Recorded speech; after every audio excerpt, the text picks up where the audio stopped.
Bonjour, bienvenue dans l'interview. Aujourd'hui, je reçois Yvan Mayer. Bonjour. Bonjour. Alors, Yvan Mayer, je vous reçois en tant qu'auteur, puisque auteur de Yvan Mayer, citoyen de Bruxelles, un livre qui est paru mercredi dernier. Tout d'abord, je voudrais vous parler de quelque chose qui n'est pas vous, mais qui concerne aussi un homme politique et qui risque peut-être d'avoir des problèmes. Donc, je voudrais un peu avoir votre réaction. De forts soupçons d'activité corruptrice pour 7 élus du Conseil de l'Europe en faveur de l'Azerbaïdjan. C'est une information qu'on a appris aujourd'hui. Et parmi ces 7 élus, on compte Alain de Stex. C'est la conclusion d'un groupe d'enquête indépendant qui travaillait pour le Conseil de l'Europe. Alors, quelle est votre réaction? J'en propose 3.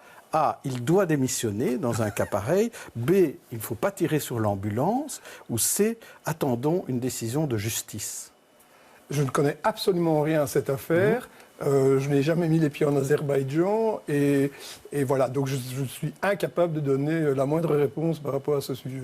Mais dans un cas pareil, quand on attaque quelqu'un dans la presse, mais de manière plus générale, parce que vous vous plaignez souvent de la manière dont les médias vous ont traité, dont certains journalistes vous ont traité. Il faut réagir, il faut faire quelque chose, il faut laisser passer l'orage. Dans mon cas, à plusieurs reprises, on a décidé de laisser passer l'orage, y compris quand on publiait des choses totalement fausses à mon sujet, totalement inventées. Et on disait, mais il vaut mieux ne pas répondre pour ne pas alimenter la bête et faire un feuilleton. Parce qu'en fait, c'est ça que cherchent certains médias. Et donc, oui, mais à un moment donné, c'est totalement insupportable. Parce que tout ça crée un personnage, crée un habit, et puis tout ça est relayé aujourd'hui sur les réseaux dits sociaux. Ça prend donc des proportions qui sont totalement insupportables et face auxquelles un homme seul n'a pas la capacité, les moyens de réagir. On ne peut pas réagir seul face à tout ça. À un moment donné, il y a une espèce de tsunami comme ça.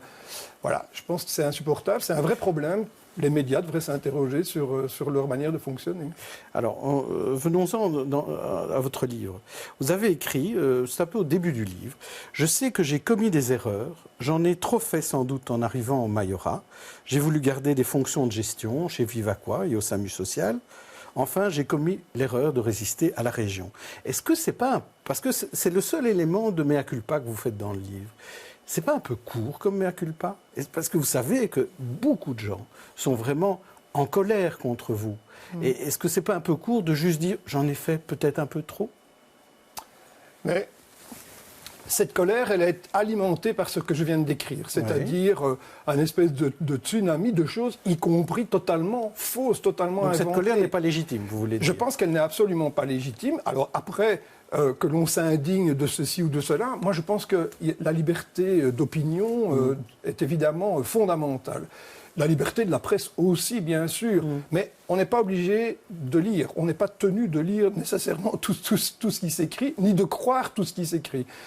Bon, après ça, je trouve, aux citoyens que j'ai servi pendant 30 ans, de livrer ma vérité sur ce qui s'est passé.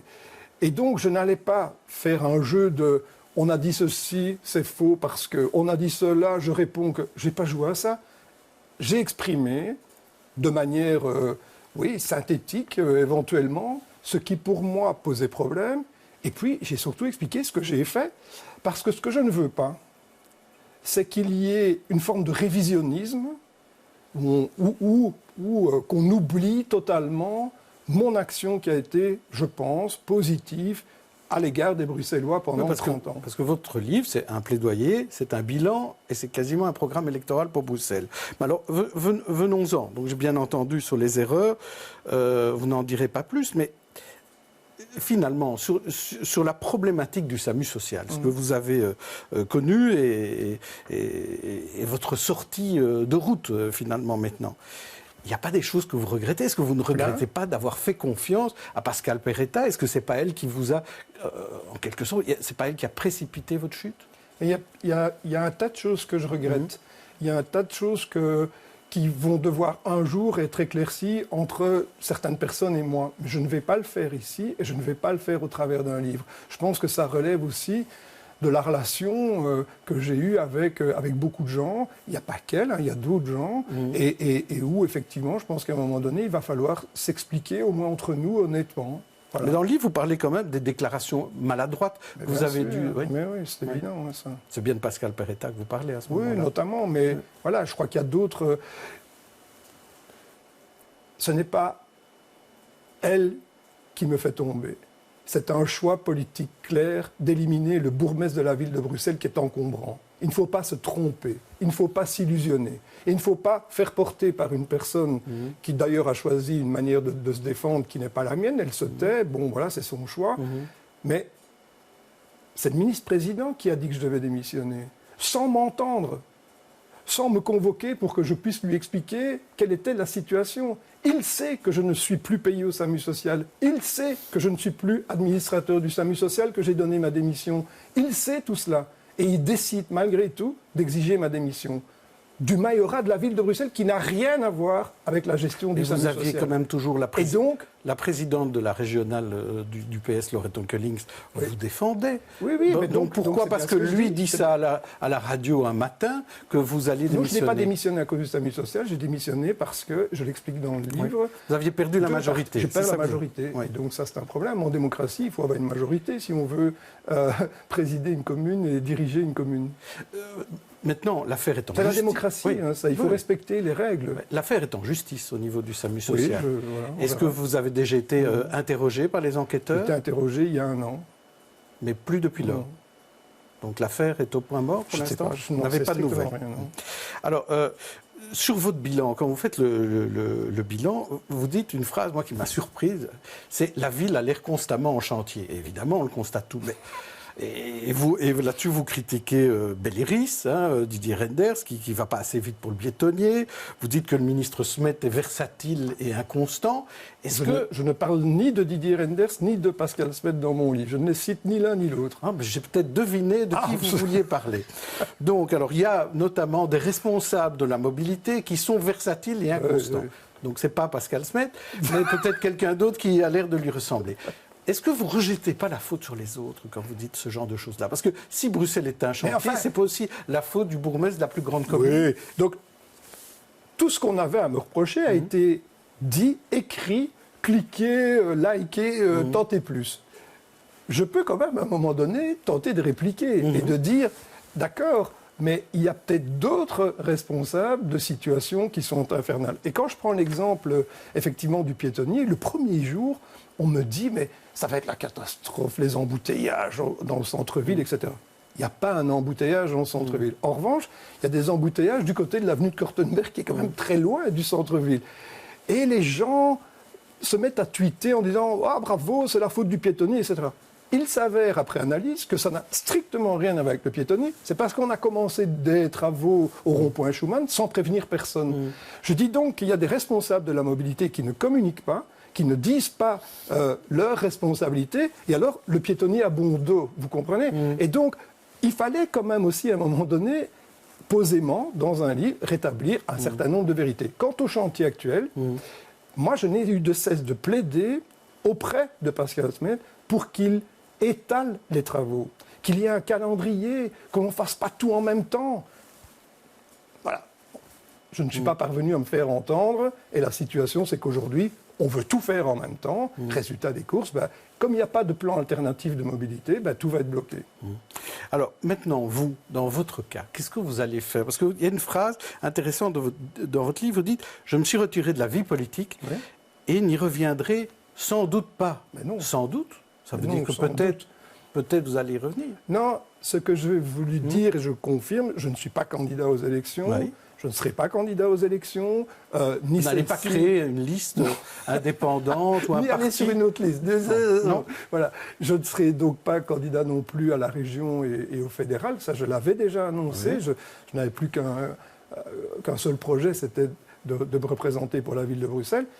Mais je pense que la politique, on peut la faire aujourd'hui autrement que par le biais de l'élection. Il y a peut-être d'autres manières. C'est-à-dire? Non, mais je pense qu'on peut conseiller, on peut orienter les choses, on peut faire en sorte qu'il y ait des projets qui naissent et qui ont un impact politique, parce qu'on améliore la ville, parce qu'on améliore les conditions de vie des citoyens. Et ça, j'ai envie de continuer à travailler à cela. Alors, vous avez créé une société de consultance, Oui, c'est vrai? non, j'ai pris un statut pour avoir une activité, oui. Et vous avez des activités de Oui. consultant? Vous avez des clients à Bruxelles? Voilà, je fais quelques travaux. Quelques travaux. Des travaux intellectuels? Oui, Travaux intellectuels. Alors justement, dans votre livre, il y a une idée dont moi, j'avais jamais entendu parler, qui est le musée Tintin. Oui. L'idée au quartier nord d'installer un musée Tintin avec la fusée Tintin. Oui, ça peut se faire? Ça peut être un projet qui peut exister, ça? C'est en tout cas un projet qui était en sur chantier, la table, qui était sur la table et qui était soutenu par Moulinsart, ce qui est très important, qui était soutenu par des investisseurs importants. Voilà, alors le lieu est à débattre, mais voilà, pour moi c'était un endroit qui se prêtait bien à ce projet. Et moi je suis partisan de la création effectivement d'un musée Tintin à Bruxelles. J'avais fait une autre proposition à un autre lieu aux gens de Moulinsart en leur disant il y a ce lieu-là dans le centre-ville aussi qui pourrait vraiment convenir pour un musée Tintin. Et je trouve que Bruxelles mériterait, aurait besoin, et que Moulinsart et Tintin également auraient un avantage à avoir un musée Tintin à Bruxelles. Il y a un musée Hergé qui existe à Louvain-la-Neuve, mais il n'y a pas de musée Tintin avec sa dimension ludique, la dimension... On a envie de monter dans cette fusée. Dans la fusée voilà. Mais en fait, l'idée, c'est de dire qu'il faut davantage d'attractions à Bruxelles pour que les touristes restent plus de jours à Bruxelles. Oui, l'objectif n'est pas seulement les touristes, c'est aussi avoir un lieu iconique à Bruxelles, une fusée, voilà, c'est quand même un bel objet. C'est aussi de donner une fierté aux Bruxellois, aux Belges, et effectivement, de donner aux touristes qui viennent à Bruxelles l'occasion de rester un jour de plus, une nuit de plus à Bruxelles. Pour l'économie bruxelloise, c'est fondamental. Alors une autre idée dont vous parlez dans le livre, il y a pas mal d'idées pour Bruxelles, mais en fait c'est un peu contradictoire avec ce qui se passe pour l'instant. C'est à propos des poubelles, ça touche tout le monde. Vous voulez des containers pour mettre des poubelles en dur. Des poubelles en dur. Pourquoi? Mais parce que ces sacs poubelles en plastique, je crois que nous sommes une des villes la plus sales d'Europe. Tout le monde se plaint de la saleté, mais je pense que la manière dont on récolte les déchets, et je pense que Bruxelles Propreté fait très bien son travail, mais je pense qu'il y a un problème structurel qui est que ces sacs en plastique sont régulièrement éventrés, etc. Et je pense qu'il faudrait quelque chose de beaucoup plus hygiénique, de beaucoup plus propre, et peut-être modifier un peu ça. Et donc oui, je plaide pour des poubelles en dur. Je trouve que ça serait quand même beaucoup plus simple. Yvan Mayer, c'est toujours trop court, surtout pour une dernière interview. Il y avait encore plein de questions à vous poser. En tout cas, il y a pas mal de réponses dans Yvan Mayer, citoyen de Bruxelles. J'ai dit, c'est un plaidoyer, un bilan et quelques idées, même si vous ne présentez pas aux élections. Merci d'être venu. Bonne soirée, bonne journée à tous.